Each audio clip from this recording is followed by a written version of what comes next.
සියදි විනාසාගත්තම මොන නිවන් සුවද?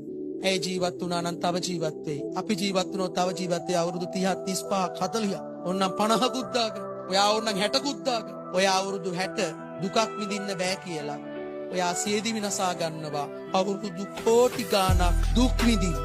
අපිටත් අපේ හිත පාලන නැති වෙලාවල් තියෙනවා. කියන්නකො හිත ඔයාගේද?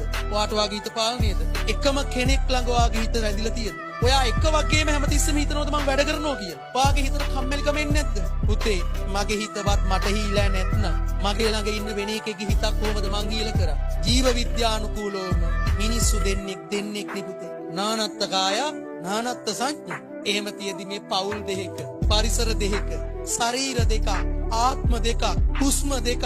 එහෙම ආත්ම දෙකක් කොහොමද බං 100% ගලපගන්න 100% ගලපන්න බෑ. ඔයයි ඔයාගේ අක්කයි ඔයාගේ මල්ලි 100% ගැලපෙනවද? නෑ. ඒ නිසා ආදරයට ආදරය කරන්. දාලා යන්න ඕනිම කියලා වද දෙද්දී දාන්න දෙන්න. කවුද අපිත් එක මැරණ ගන්නේ? අපේ වටිනාකම තියෙනකන් ළඟ ඉඳී.